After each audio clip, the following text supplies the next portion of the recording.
Identidade.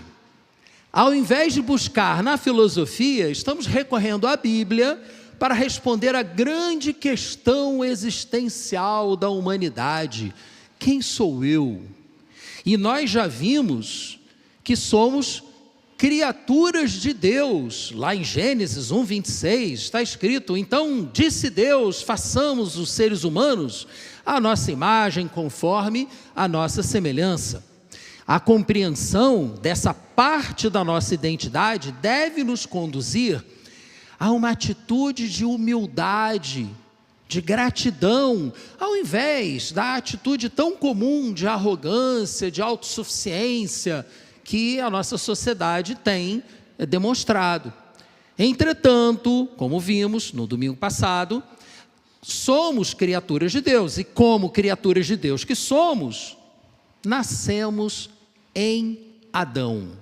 Ou seja, estamos espiritualmente mortos no momento em que nascemos. Herdamos isso, assim como herdamos uma série de traços físicos e emocionais dos nossos antepassados, né? Aquela história, a cara do filho é a cara do pai, aquelas coisas assim, que é genética.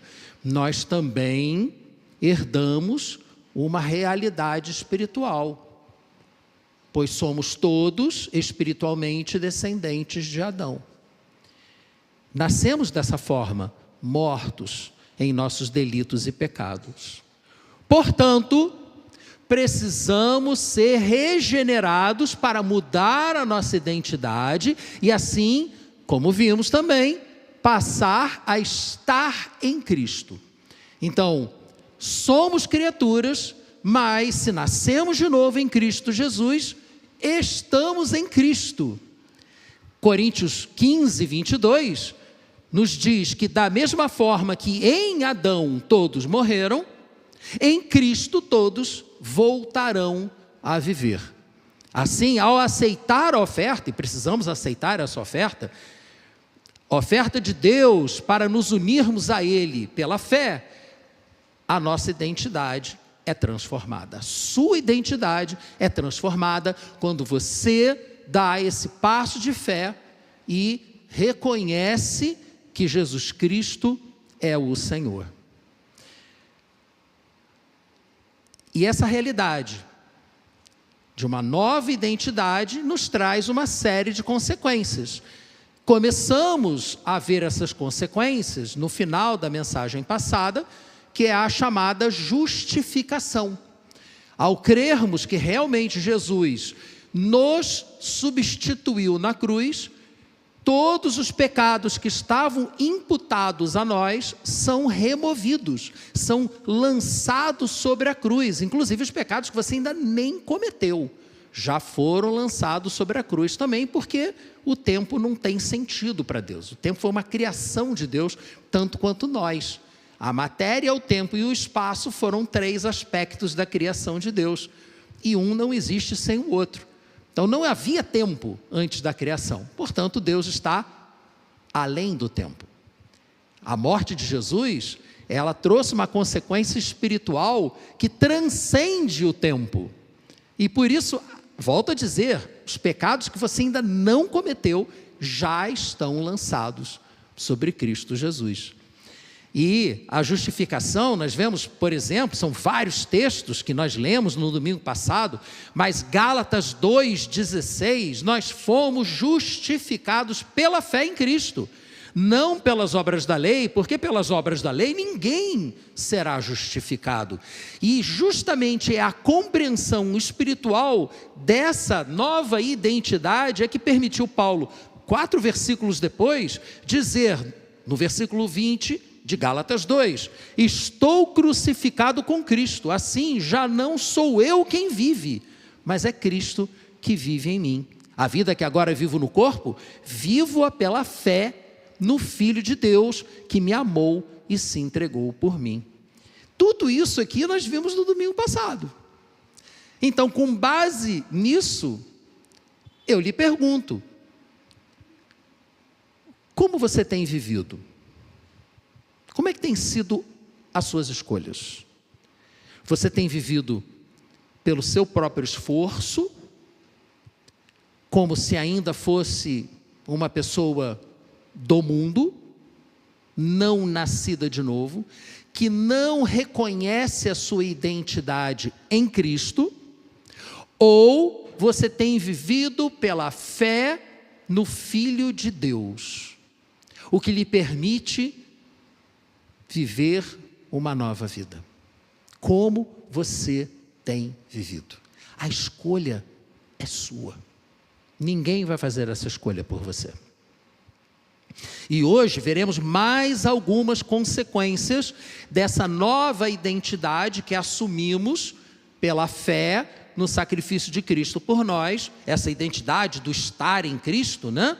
Que por sermos justificados, fomos reconciliados com Deus e, portanto, fomos adotados na família de Deus. Você é um filho adotado por Deus. Gente, isso é uma maravilha, porque não é mérito nosso, não fizemos absolutamente nada por merecer isso. Foi escolha única e exclusiva de Deus. Ele, na sua graça, decidiu enviar o seu próprio Filho para nos justificar e assim permitir que nos aproximássemos dele e nos tornássemos seus filhos. Romanos 8,15, reduzindo, não lendo o versículo todo, mas o texto que está aqui na transparência, nós vemos que ao recebermos o Espírito, fomos tornados filhos por adoção. A justificação, que acabamos de nos lembrar aqui agora, permite que voltemos a ter, que passemos a ter um relacionamento com o Deus, o nosso Deus, que é justo. Ele exige perfeição, mas nós é impossível que sejamos perfeitos, mas Jesus foi. Então, ao receber nossos pecados sobre Ele mesmo, nós recebemos dele, em troca, a justificação, o ser tornado justo diante de Deus. E Deus, o justo juiz, passa a nos aceitar. E a partir do momento que Ele passa a nos aceitar, por termos sido justificados, somos automaticamente adotados na família de Deus e nos tornamos seus filhos. Inclusive, é interessante lembrar que não é apenas Paulo que fala essas coisas.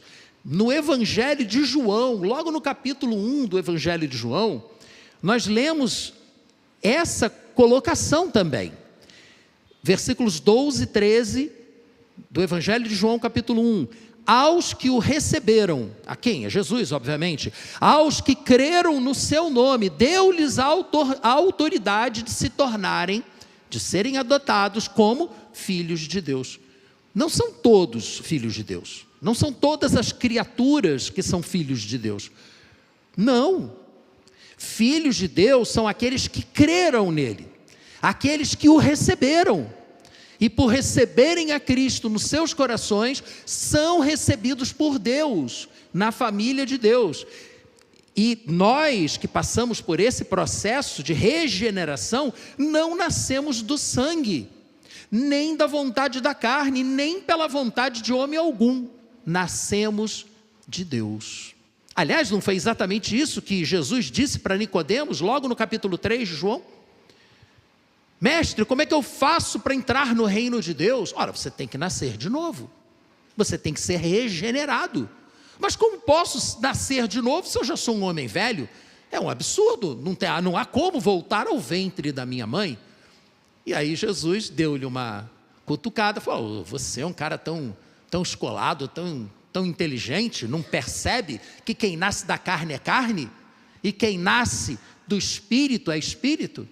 O reino de Deus não é carne, é Espírito, só pode entrar no reino de Deus quem nascer do Espírito. Está lá, João capítulo 3, claro, para que nós possamos entender. Mas eu volto para Paulo. E aliás, aí eu peço que você abra a sua Bíblia, na carta de Paulo aos Gálatas, capítulo 3, no finalzinho do capítulo, É uma passagem que é chamada de os filhos de Deus, óbvio, né? É o tema aqui desse momento. E, gente, a carta de Paulo aos Gálatas, que eu já li 2 versículos dela, Gálatas 2,16 e Gálatas 2,20. Agora nós leremos Gálatas 3. Vejam como é uma carta cheia de considerações teológicas extremamente significativas para a nossa vida. Não é teologia sem aplicação prática, não, gente. É teologia prática. E é exatamente por isso, fazendo aqui um momento anúncio, que mês de julho, férias do nosso SAC, né, da nossa escola bíblica dominical, mas em agosto, primeiro domingo de agosto, estaremos de volta com o estudo do livro de Gálatas. Porque o nosso seminarista, o Helder, né, meu colega de turma, amigo desde 1980, que teve muita paciência comigo quando me converti, porque eu pegava muito no pé dele, e ele perseverou firme, e estamos aqui juntos hoje. Helder estará conosco trazendo um estudo sobre a carta de Paulo aos Gálatas, de 9 às 10 da manhã, todos os domingos, a partir de agosto. Então, coloca na agenda, acorde um pouco mais cedo, venha e já fica para a celebração, que terá logo em seguida. Então, Gálatas 3, a partir do versículo 26, nós lemos: todos vocês são filhos de Deus por meio da fé em Cristo Jesus, pois os que em Cristo foram batizados vestiram-se de Cristo. Não há judeu nem grego, nem escravo nem livre, nem homem nem mulher, pois todos são um em Cristo Jesus. Se vocês são de Cristo, são descendência de Abraão, porque Abraão foi aquele que foi justificado pela fé, porque ele creu, e aí nós nos tornamos descendência dele, porque passamos a viver pela fé. E ao nos tornarmos descendência de Abraão, nos tornamos herdeiros, segundo a promessa que foi feita a Abraão. E aí entra no capítulo 4. O que digo é que, enquanto o herdeiro é menor de idade, em nada difere de um escravo, embora seja dono de tudo. No entanto, ele está sujeito a guardiões e administradores até o tempo determinado pelo seu pai. Assim também nós, quando éramos menores, estávamos escravizados aos princípios elementares deste mundo. Quando, porém, chegou a plenitude do tempo, Deus enviou seu Filho, nascido de mulher, nascido debaixo da lei, a fim de redimir os que estavam sob a lei. Justificar-nos, portanto. Para quê? Para que recebêssemos a adoção de filhos.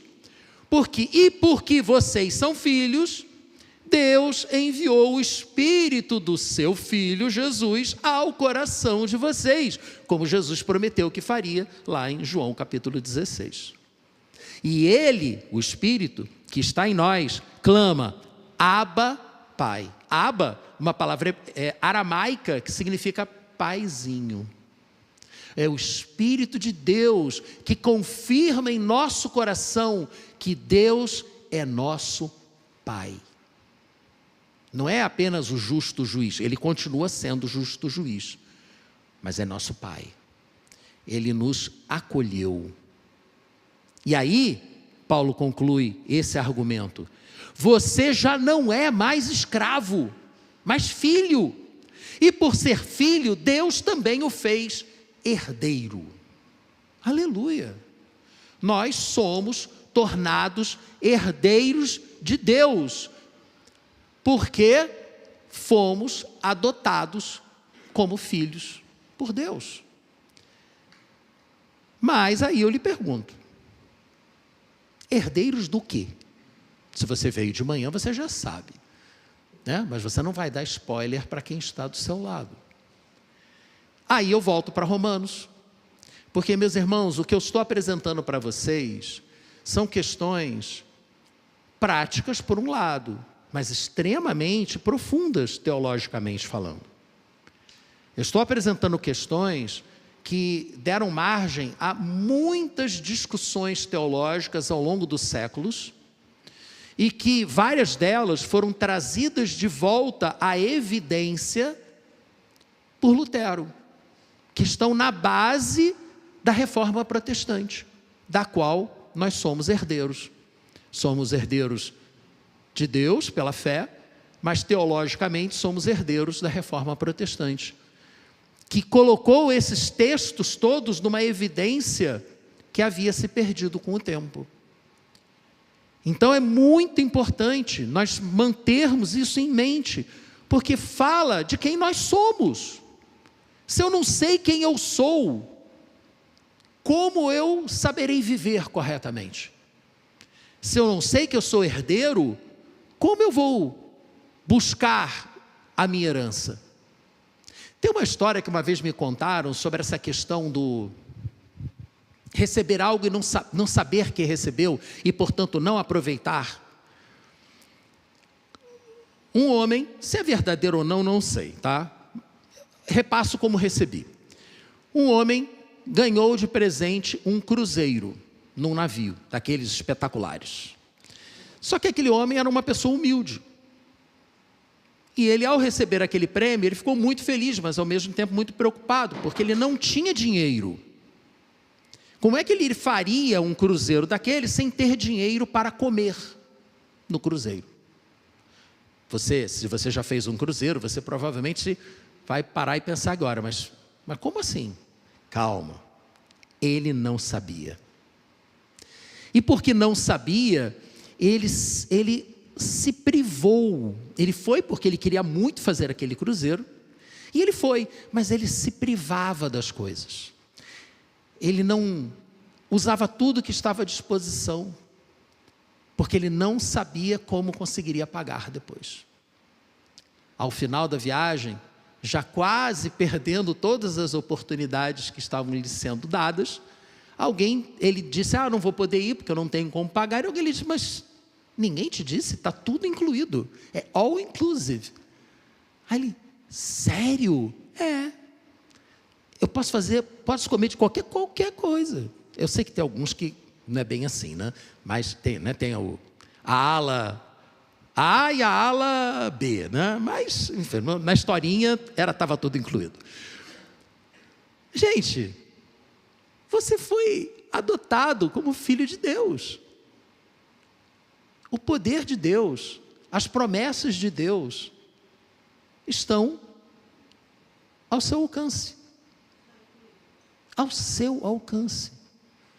É verdade que, infelizmente, alguns irmãos interpretam isso de uma forma, a meu ver, humildemente coloco aqui, a meu ver, equivocada.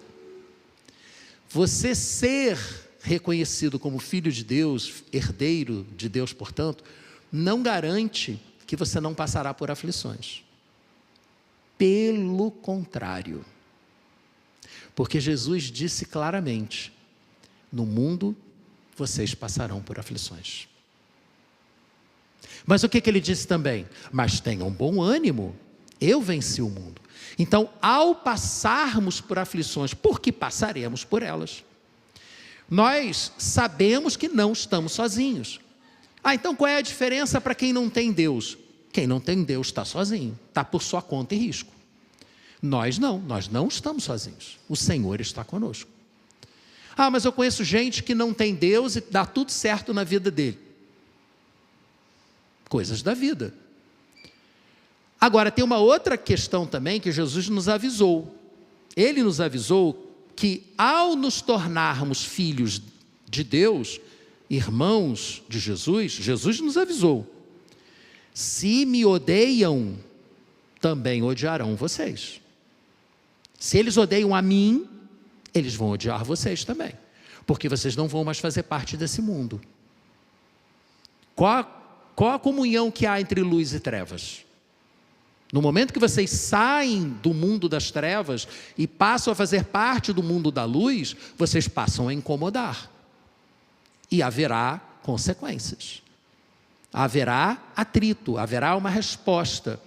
E quanto mais você agir em nome do Senhor, maior será a reação em cima de você. Ah, então deixa eu ficar quietinho, você, agente secreto de Jesus, né? Aí você está deixando de cumprir o seu papel, a sua missão.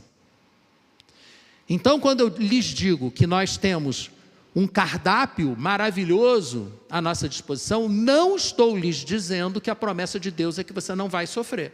Não estou lhe dizendo que vai dar tudo certo na sua vida. Não estou lhe dizendo que você não vai ficar doente, que basta ter fé que você não vai ficar doente. Eu não estou dizendo isso. Eu não vejo isso na Bíblia, eu não vejo isso na história da igreja, e eu não vejo isso sequer na vida das pessoas que pregam isso. É só você olhar para a vida da pessoa, você vai ver que a pessoa também fica doente, né? Às vezes esconde, tá, gente? É feio, isso é feio. Então, qual é a nossa herança? Se a nossa herança não é uma vida perfeita aqui, qual é a nossa herança? Um outro caos. Aconteceu hoje de manhã. Nós usamos aquela tigelinha muito simpática que temos, né? Colocamos água filtrada ali fora, e aí muita gente passa com o cachorro, né? A gente sempre diz, olha, é água filtrada e tal. E aí um vizinho passou com o cachorrinho se alegrou com a água, ficou ali, e nessa o cara ficou olhando, ah, vocês são batistas? Ah, sim, somos batistas. Ah, então vocês são daqueles que acreditam que o seu prêmio está na morte? Não, nosso prêmio não está na morte, nosso prêmio está depois da morte. A morte é só uma passagem, a morte não é prêmio nenhum. Cremos, sim, que a nossa herança... Gente, foi no dia da mensagem, estava fresquinho na cabeça. Nós cremos que a nossa herança está na vida eterna. Lá será tudo perfeito, lá não teremos dor, lá não haverá pecado, lá não haverá morte. Aqui ainda vivemos num mundo decaído e sofremos por conta disso. Mas ainda assim, ainda que haja sofrimento, aqui já não estamos mais sozinhos, já fazemos parte do corpo de Cristo. Eu nunca consegui ser tão objetivo assim na minha vida. Então, vejam que está à nossa disposição e as pessoas não sabem. Não sabem. Compete a nós explicar. E aí eu volto para Romanos, ainda o capítulo 8, né? Ele vai dizer para nós qual é a nossa herança. Você não precisa acreditar em mim, acredite no texto bíblico. Romanos capítulo 8, já lemos o versículo 15, ainda que é reduzido, mas agora o 16 e o 17. O próprio Espírito testemunha ao nosso espírito que somos filhos de Deus. E se somos filhos, também somos herdeiros de Deus, co-herdeiros com Cristo. Se de fato sofremos com Ele, aqui, sofremos com Ele, porque Ele sofre e nós, por segui-lo, também sofremos. Se sofremos com Ele, também com Ele seremos glorificados. Essa é a nossa herança, meus irmãos, é a coroa da glória na eternidade. Lá será tudo perfeito, como eu disse para o nosso vizinho. Eu não sei se o cachorro gostou tanto do que ouviu, que ele simplesmente não queria ir embora. E sentou, e de sentado deitou, e mas vamos, ah, meu Deus, ele não vai, e ficou puxando, o cachorro não ia, ele teve que pegar o cachorro no colo e sair andando com o cachorro não queria ir embora. Eu não sei se ele entendeu o que eu falei, acho que não, mas o fato é que ele gostou de ficar aqui. Ficou na sombrinha, né? Estava muito quente hoje de manhã, eu acho que foi mais a sombrinha, mas enfim, está pouco. Primeira carta de Pedro, avança um pouquinho na sua Bíblia.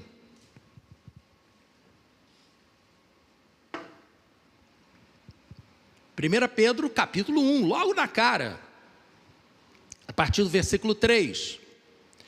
Bendito seja o Deus e Pai do nosso Senhor Jesus Cristo. Conforme a sua grande misericórdia, Ele nos regenerou para uma esperança viva, por meio da ressurreição de Jesus Cristo dentre os mortos. Esperança para quê? Para uma herança que jamais poderá perecer, macular-se ou desvanecer, desaparecer, portanto.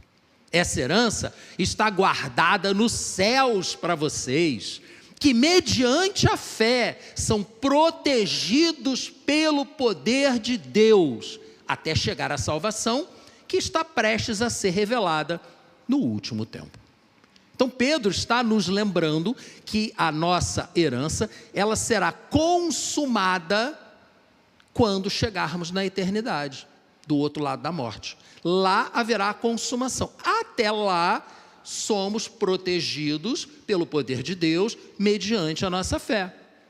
Portanto, diante desses textos que acabei de ler, uma parte da nossa identidade como filhos de Deus se concretizará somente quando passarmos da morte para a vida eterna. Até lá, precisamos manter a fé e a esperança, vivendo constantemente, buscando, crendo e recebendo as promessas de Deus, pois somos novas criaturas em Cristo Jesus. Eu sou uma nova criatura em Cristo. Você pode dizer isso? Eu sou uma nova criatura em Cristo. É isso que Paulo, mais uma vez ele, na segunda carta aos Coríntios, capítulo 5, versículo 17, disse: se alguém está em Cristo, vejam que é aquela segunda identidade, somos criaturas, nascemos de novo, somos regenerados, estamos em Cristo, e se alguém está em Cristo, é nova criatura. As coisas antigas já passaram, eis que tudo se fez novo. Em outras traduções, eis que você tem um novo começo. Interessante, o texto em grego, ele permite diferentes traduções. E é legal quando nós lemos a Bíblia em diferentes traduções, porque nós abordamos o texto de formas diferentes. Nós não somos gregos, nós não falamos grego. Então, quando traduzem, sempre há uma possibilidade de perda de sentido. Aquela história do amor, né? Que o grego utiliza 3 palavras diferentes, a gente só utiliza uma. Sempre tem uma perda na tradução. Ler diferentes traduções nos ajuda a complementar essa ideia. Somos uma nova criatura. Acabamos de repetir isso aqui. Não é um mantra não, tá, gente? Isso é uma afirmação de fé. É uma afirmação de fé. Você tem que crer nisso. E isso se torna a sua identidade. Lá no Celebrando a Transformação, aliás, hoje está se formando uma turma, lá na PIB da Barra, né? Nossa irmã Adriana e Marcos, seu esposo, são líderes lá no Celebrando, estão hoje numa cerimônia de encerramento de mais uma turma. Temos alguns membros da nossa igreja que estão lá participando, porque estiveram presentes e participaram de algumas dessas atividades, né, com eles, online e tal. E gente, lá nós aprendemos a sempre dizer para nós mesmos e para os outros: eu sou fulano, um filho amado de Deus, uma filha amada de Deus, uma nova criatura. Nós precisamos repetir isso para nós mesmos, porque o mundo vai tentar nos convencer do contrário. O mundo, eu volto a dizer, nos odeia. Por isso eu lhe pergunto, o que significa para você essa nova identidade de uma nova criatura? O que significa isso na prática? E aí, para que eu possa lhe ajudar nessa conclusão, eu peço que você abra a sua Bíblia agora num livro não tão fácil de achar. Está lá no Antigo Testamento, o livro do profeta Ezequiel, capítulo 36.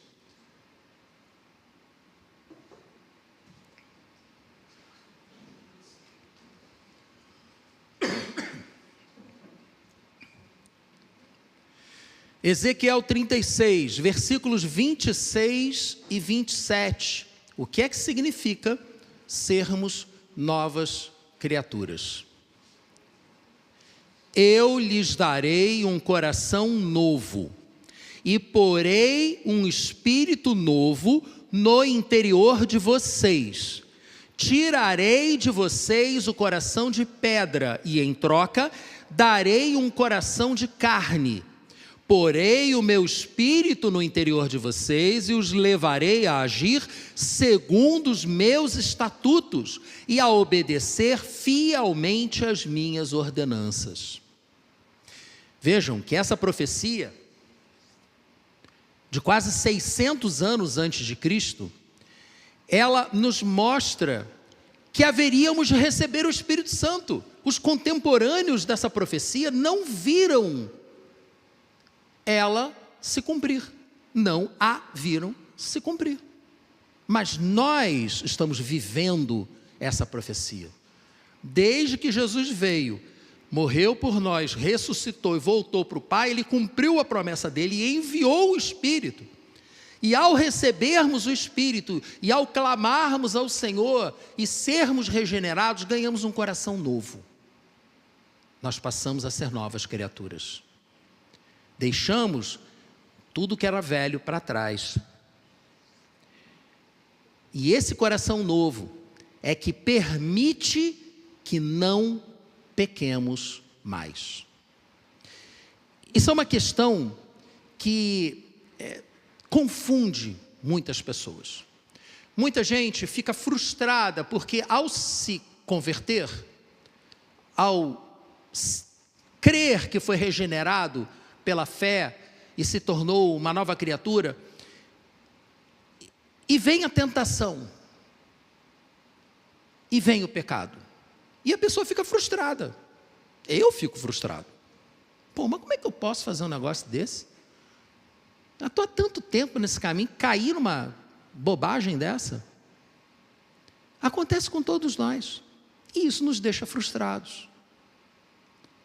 Porque nós temos a expectativa de não pecar mais, de sermos perfeitos. Essa questão, ela é tão séria, que Paulo nós dividimos a carta dele em capítulos e versículos, tá? Mas ele não escreveu em capítulos e versículos, ele escreveu uma carta corrente, foi escrevendo. E aí, muito tempo depois, para facilitar a leitura, pessoas com capacidade para isso foram lá e dividiram em capítulos e versículos. Mas ele gastou o equivalente a 2 capítulos da carta dele aos Romanos, que é mais densa do que a carta aos Gálatas. Para estudar Romanos é melhor estudar Gálatas primeiro, por isso que a gente escolheu Gálatas, porque é um proto-Romanos. Tudo que ele fala aos Romanos, ele fala aos Gálatas, só que de uma maneira mais condensada, mais básica. Na carta dele aos Romanos, ele gastou o capítulo 6 e o capítulo 7, que são talvez as partes mais difíceis, teologicamente falando, do Novo Testamento. O Apocalipse é difícil porque ninguém entende mesmo, porque é literatura figurada e tal, não é para entender. Mas, em termos teológicos, Romanos 6 e Romanos 7 são dificílimos. Porque ele apresenta aos romanos, que não são cria dele, ele, quando escreveu a carta, ele não tinha estado em Roma ainda, não eram filhos dele na fé. Ele escreveu aos romanos essa questão que ele mesmo vivia e que provavelmente chegou ao conhecimento dele, que era uma questão que os romanos também viviam. Como que nós nos convertemos, nascemos de novo e continuamos pecando? Como é possível isso? E aí ele dialeticamente, por isso que ele vai e volta várias vezes, nesse trecho todo, isso é dialética, ele levanta a bola para depois ele mesmo cortar, ele mesmo responder as questões que ele faz, que são questões que provavelmente foram apresentadas por aquelas pessoas para quem ele estava escrevendo. Ele vai desenvolvendo o argumento dele, da dificuldade que nós temos para não pecar mais. E aí, ele afirma que quando éramos apenas criaturas de Deus, quando vivíamos em Adão, nós éramos escravos do pecado. Nós simplesmente não conseguíamos não pecar, porque éramos escravos. O escravo só faz aquilo que não tem autonomia, zero autonomia. Ao nascermos de novo, ao sermos regenerados, mas ao permanecermos no corpo da nossa velha natureza, é o argumento dele, nós ganhamos o poder pelo Espírito Santo, mediante a fé, de dizer não para o pecado. Antes éramos escravos do pecado, agora podemos dizer não. Só será impossível pecar quando não estivermos mais submetidos à natureza humana, a este corpo. Quando a nossa natureza humana morrer, quando este corpo corruptível for substituído por um corpo incorruptível, como aquele que Jesus utilizou quando ressuscitou, que atravessava a parede, comia quando queria, mas não precisava, né? Quando recebermos os corpos glorificados, então será impossível pecar, porque não haverá mais a carne, não haverá mais a natureza humana para nos afastar do caminho de Deus. Até lá, já somos filhos de Deus, já somos novas criaturas, ainda não somos perfeitos. Ainda não. É o já, ainda não, de que tanto falamos no seminário. Mas eu vou ler para vocês apenas 3 versículos de Romanos capítulo 6, que de certa forma resume o que acabei de lhes falar. Romanos 6, de 11 a 14. Assim, vocês também se considerem de fato mortos para o pecado, mas vivos para Deus em Cristo Jesus. Portanto, não permitam que o corpo, ou melhor, que o pecado reine no corpo mortal de vocês. Não permitam. Se ele está dizendo para a gente não permitir, é porque ele considera que a gente tem o poder para não permitir. O poder, é óbvio, não está em nós, o poder é do Espírito que está em nós. Não permitam que o pecado reine no corpo mortal de vocês, levando-os a obedecer aos desejos malignos dele. Não ofereçam os membros do corpo de vocês como instrumentos de injustiça para o pecado. A língua, tá? A língua atualmente é um dos membros mais pecaminosos do ser humano, é a língua.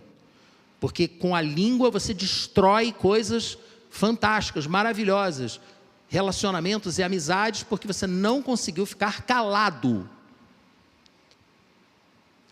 Todo mundo pensa em outras coisas, mas a língua é terrível, tá?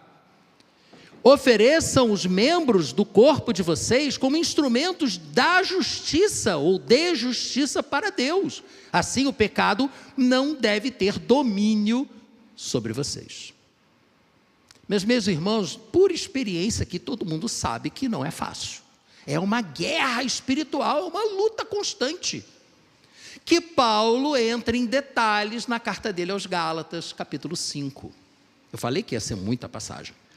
Capítulo 5 de Gálatas é onde ele apresenta os frutos da carne, da natureza humana, e o fruto do Espírito, que é o amor, que se apresenta de diferentes formas. A multiforme graça de Deus. Mas capítulo 5, versículos 16 e 17, Paulo trata dessa luta que todos nós vivemos.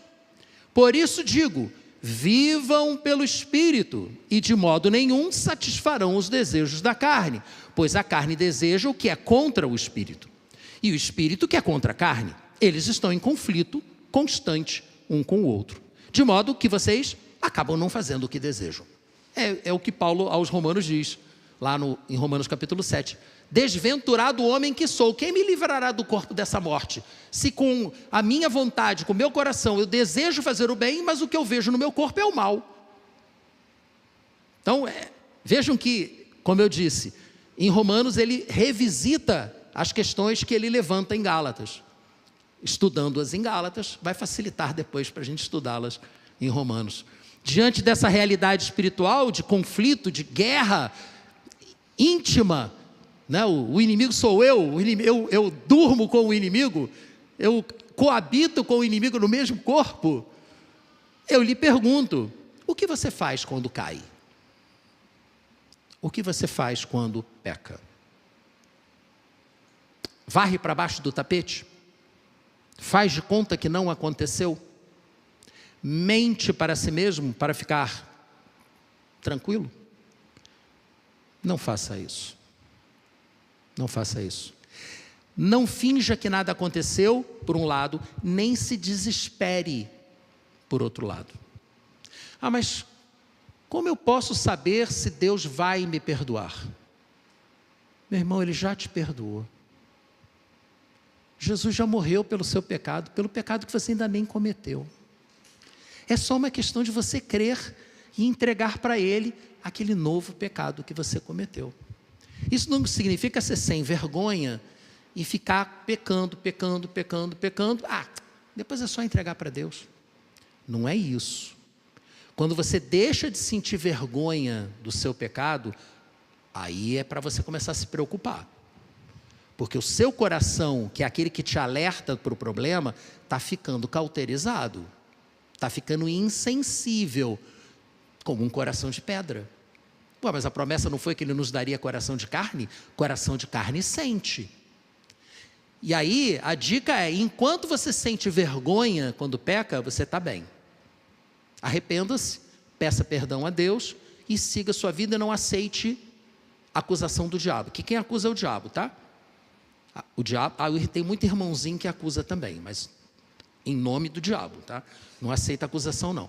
Não, já me perdoaram, meu irmão. Uma vez eu cheguei para um colega, né, que era meu companheiro de jornada mesmo, até aquele momento, depois deixou de ser. Cheguei para o cara, pô, meu irmão, preciso que você ore por mim. O que foi, cara? Não, é porque eu caí naquele pecado. O quê? De novo? Pô, me sentia o pó, né? Me senti uma pulga esmagada. Pô, como assim de novo? De novo. O cara me julgou, né? Pior que depois ele foi lá e fez muito pior do que eu, mas essa é outra história. Cuidado com as pessoas muito donas da verdade. Muito cuidado. É o famoso né? Que vê a trave no olho do outro, mas tem, né? Vê um cisco no olho do outro, mas tem uma estaca no seu próprio olho. A gente nessa hora tem que ter misericórdia, gente. Poxa, que chato, não deveria ter feito, mas vamos orar junto aqui para que você se sente arrependido? Ah, me sinto arrependido. Então é isso aí, Deus já viu o arrependimento no seu coração, já te perdoou. Isso é que é de Deus. Então, enquanto você sente vergonha, não aceite a acusação.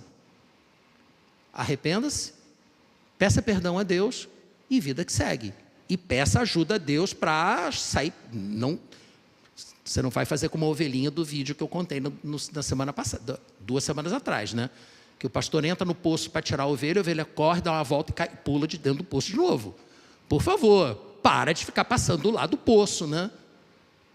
Já sabe que vai cair ali, fica longe, né? Eu tive que bloquear um monte de coisa no meu computador. Eu usei programa de bloqueio para bloquear para criança, para me bloquear. Eu não vejo, é bloqueado. Hoje eu não preciso mais, graças a Deus. Mas quando era garoto novo, a internet era uma coisa de louco. Hoje eu não tenho mais problema com isso, louvado seja o Senhor. Mas quando eu não me sentia seguro, bloqueei. Não quero ver. E às vezes você vai ter que bloquear coisas sim. Não, isso eu não vou ver, esse filme eu não vou ver. Gente, tem muito filme aí que, por favor, né? Por favor. Fizeram a refilmagem aí, propaganda negativa, lamento. Fizeram a refilmagem do Morro dos Ventos Uivantes. Pô, carregaram nas cenas ali, né? Pô, desnecessário. Eu li o livro, não tem nada daquilo no livro. A versão anterior, com a Juliette Binoche, pô, excelente. O filme é pesado pra caramba, né? Mas, enfim, se você quer assistir o Morro dos Ventos Uivantes, vá assistir a versão de 20 anos atrás, que não tem aquela coisa toda que tem essa. Ah, então você viu, né? Não, não vi. Está lá no streaming. Eu não vi. Não quero ver, não interessa. Não vai me fazer bem. Então, são escolhas que nós fazemos. E aí eu lhe pergunto de novo, o que é que você faz quando cai em pecado? Nada de desespero, nada de culpa. Você deve sim se avaliar constantemente. Percebeu que pecou? Se arrependa, leve seu pecado para a cruz, porque Jesus já morreu por todos os seus pecados, como eu já avisei para vocês, já informei vocês, estou reforçando aqui a mensagem, inclusive pelos que você ainda não cometeu. Como profetizou Isaías, capítulo 1, versículo 18. Venham, vamos refletir juntos, diz o Senhor. Embora os seus pecados sejam vermelhos como a escarlate, eles se tornarão brancos como a neve. Embora sejam rubros como a púrpura, eles se tornarão como a lã. E é por isso, por causa dessa afirmação que acabei de fazer com base bíblica, é que eu posso lhes dizer que uma outra característica de estarmos em Cristo, dessa nossa nova identidade de estarmos em Cristo, é que somos santos. Mas eu não sou perfeito. Ótimo, nem você nem eu. Enquanto estivermos habitando neste corpo decaído, repleto de desejos que nos afastam de Deus, não seremos perfeitos no sentido de não pecarmos. Não seremos, mas somos santos. Porque o significado do termo santo não é ser perfeito, é ser separado para o uso de Deus. Aí a gente, com a nossa cultura católico-romana, identificamos o ser santo com o ser perfeito. Ah, o São Paulo, o São fulano, santo é o cara que morreu pela fé. Não, santo é o cara que nasceu de novo e, portanto, passou a ser de propriedade de Deus, está separado para o uso de Deus, não pertence mais a si mesmo, pertence a Deus. Isso é que significa ser santo. O ser perfeito ou não é assunto do próximo domingo, a gente vai ver depois. Mas Paulo, de novo ele, na primeira aos Coríntios 1:2 disse: Paulo, aos que têm sido santificados em Cristo Jesus, chamados para ser santos. E quase todas as cartas, na abertura da carta, em que o autor se dirige ao seu público-alvo, quase sempre, seja Paulo, seja Pedro, seja Tiago, ele diz para eles: aos santos na cidade tal, na igreja tal. Porque são todos perfeitos? Nem eles, nem você, nem eu. Mas eram pessoas nascidas de novo em Cristo Jesus, separadas para a obra do Senhor. Então, meus irmãos, 1 Pedro 2:9. Esse versículo é muito legal, um dos meus favoritos. Vocês, porém, são geração eleita, reino de sacerdotes. O que faziam os sacerdotes? Faziam a intermediação entre os homens e Deus, levavam as questões dos homens para Deus. É o que se espera que nós façamos, orando pelas pessoas, né? Reino de sacerdotes, nação santa. Porque somos perfeitos? Não, mas porque somos separados para Deus. É o que Pedro diz imediatamente em seguida: povo que pertence a Deus. Para quê? Qual o propósito de Deus em nos separar? Para anunciarmos as grandezas daquele que nos chamou das trevas para a sua maravilhosa luz. Para sermos, nas palavras de Paulo, embaixadores de Cristo, levando a mensagem da reconciliação com Deus. E porque pertencemos a Deus, porque fomos comprados com o sangue de Jesus. Então pertencemos a Ele, tudo que é nosso é dele, nosso tempo é dele, nossos recursos são dele, nossos talentos são dele. Por isso que a gente diz, quando entrega o dízimo, que a gente está devolvendo para Deus uma parte daquilo que Ele nos deu. Nós somos mordomos. Nada do que eu tenho é meu. É tudo de Deus. Mas Deus coloca nas minhas mãos para eu cuidar. E eu reconheço isso, devolvendo para Ele a 10ª parte do que Ele me dá. 1 Coríntios ainda, agora capítulo 6, versículos 19 e 20. Acaso não sabem que o corpo de vocês é o templo do Espírito Santo que está em vocês, o qual receberam de Deus? Vocês não são de vocês mesmos, foram comprados por um preço. Portanto, glorifiquem a Deus com o corpo de vocês, os seus talentos, tudo, o seu tempo. E, portanto, concluindo, precisamos glorificar a Deus com tudo o que fazemos. Ainda a primeira carta de Paulo aos Coríntios, agora no capítulo 10, versículo 31. Assim, quer vocês comam, quer bebam, quer façam qualquer coisa, façam tudo para a glória de Deus. Então, esse é um dos aspectos muito importantes, muito práticos, dessa nossa nova identidade em Cristo, que deve influenciar nossas decisões, nossas escolhas. Tudo que somos não pertence a nós, pertence a Deus, e nós devemos usar para a glória de Deus, porque nós somos sacerdotes, nós somos embaixadores da mensagem da reconciliação. E eu termino então com uma pergunta para vocês: como é que você tem usado aquilo que Deus te deu? Como é que você tem usado o seu tempo?